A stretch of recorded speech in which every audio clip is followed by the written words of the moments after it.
Dios les bendiga, hermanos y amigos que escuchan este mensaje. Hemos llegado al capítulo 2 del libro de Gálatas. Les recomiendo que escuchen las enseñanzas anteriores para que podamos entender el capítulo 2 y para que pueda mirar esta serie de que he estado dando estas enseñanzas. Entramos, capítulo 2, versículo 1 dice así: Después, pasado 14 años, subí otra vez a Jerusalén con Bernabé, llevando también conmigo a Tito. 2. Pero subí según una revelación y para no correr o haber corrido en vano, expuse en privado a los que tenían cierta reputación el evangelio que predico entre los gentiles. O sea que él les llamó la atención, algo no estaba correcto ahí, entonces les llamó la atención en privado a estos hermanos. 3. Mas ni aun Tito, que estaba conmigo con todo y ser griego, fue obligado a circuncidarse. Eso de circuncidarse, eso siempre viene de los judíos.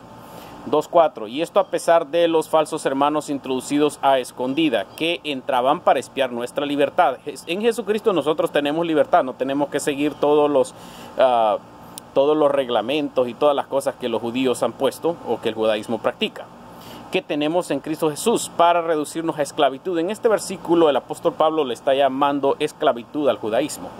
2.5.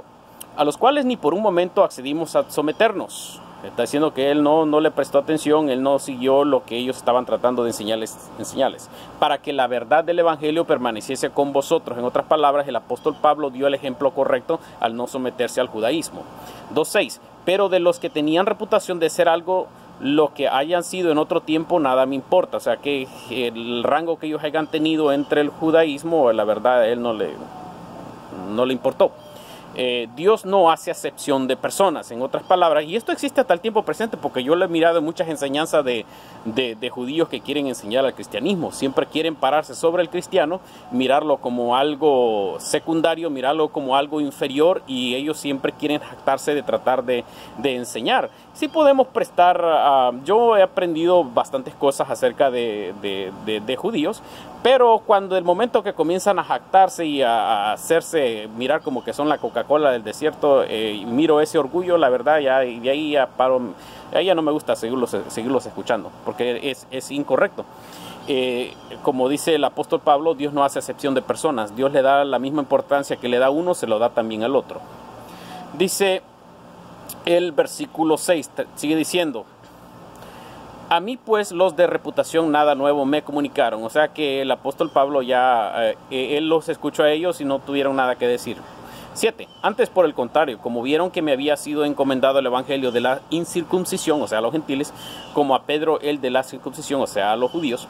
2.8. Pues el que actuó en Pedro para el apostolado de la circuncisión, actuó también en mí para con los gentiles. O sea que él, de parte de Dios, él recibió el mensaje para ir a los gentiles. 2.9. Y reconociendo la gracia que me había sido dada, Jacobo, Cefas y Juan, que eran considerados como columnas, o sea, apóstoles, nos dieron a mí y a Bernabé la diestra en señal de compañerismo, para que nosotros fuésemos a los gentiles y ellos a la circuncisión. En otras palabras, ellos fueron encomendados por estos apóstoles para ellos poder enseñar. O sea, en otras palabras, ellos iban con la autorización de los apóstoles, el apóstol Pablo y también Bernabé.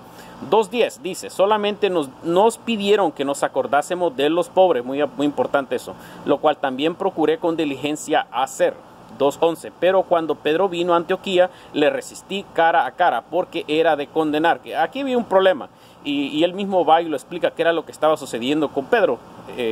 12. Pues antes que viniese alguno de parte de Jacobo, comía con los gentiles, pero después que vinieron se retraía y se apartaba porque tenía miedo de los de la circuncisión. En otras palabras, Pedro al principio él comía bien con los gentiles, pero después cuando llegaron los judíos, entonces él comenzó a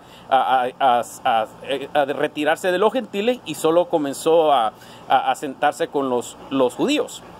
Y en su simulación, en su hipocresía, participaba también los otros judíos. O sea, se comenzaron a reunir todos ellos, de tal manera que aún Bernabé fue también arrastrado por la hipocresía de ellos. En otras palabras, a estos que eran nuevos, convertidos al evangelio, incluyendo el apóstol Pedro, al apóstol Pablo aquí le está llamando que eran unos hipócritas, y todos aquellos también judíos que también se retiraron de los gentiles y no miraban a los gentiles con los mismos ojos como Dios nos mira a cada uno de nosotros. 2:14 dice, pero cuando vi que no andaban rectamente conforme a la verdad del evangelio, dije a Pedro delante de todos, se le llamó la atención, si tú siendo judío vives como gentiles y no como judío, ¿por qué obligas a los gentiles a judaizarse? Esto sucedió en el principio y también hasta el tiempo presente lo he escuchado, cuando quieren venir los judíos a tratar de judaizar al cristianismo, y la verdad que no hay razón por qué hay que judaizar al gentil o al cristiano. El 15 dice, nosotros judíos de nacimiento y no pecadores de entre los gentiles. 16, sabiendo que el hombre no es justificado por las obras de la ley. Muy importante ahí, ¿okay? La ley no perdona el pecado, ¿okay? Sino por la fe de Jesucristo. Es la fe en Jesucristo que nos perdona nuestro pecado. Perdón. Nosotros también hemos creído en Jesucristo para ser justificados por la fe de Cristo y no por las obras de la ley. La ley no salva. Por cuanto por las obras de la ley nadie será justificado, lo está diciendo el apóstol Pablo. El judaísmo con sus leyes no salva a nadie. 2:17. Y si buscando ser justificado en Cristo, también nosotros somos hallados pecadores, ¿es por eso Cristo ministro de pecado? En ninguna manera. 18. Porque si las cosas destruí, que las mismas vuelvo a edificar, transgresor me hago. En otras palabras, si el apóstol dejaba el evangelio que había conocido y se regresaba a la ley, al judaísmo, entonces él se hacía transgresor, se hacía pecador de nuevo. 2:19 dice, porque yo por la ley soy muerto por la ley, a fin de vivir para Dios. Dice, con Cristo estoy juntamente crucificado, y ya no vivo yo, mas vive Cristo en mí. Y lo que ahora vivo en la carne, lo vivo en la fe del Hijo de Dios, la cual me amó y se entregó a sí mismo por mí. 2:21. No desecho la gracia de Dios. Muy importante eso. La gracia de Dios es el evangelio. Pues si por la ley fuese la justicia, o sea, si por el judaísmo fuese la justicia, entonces por demás murió Cristo. En otras palabras, si la ley nos justificara para salvación, entonces Jesucristo murió en vano. Y lo que él está diciendo es que gracias a la gracia de Dios y la muerte de Jesucristo, eso es lo que nos hace a nosotros salvos. La ley no salva. Eso es lo que él está enseñando en esto. Y ya, pues aquí lo dejo.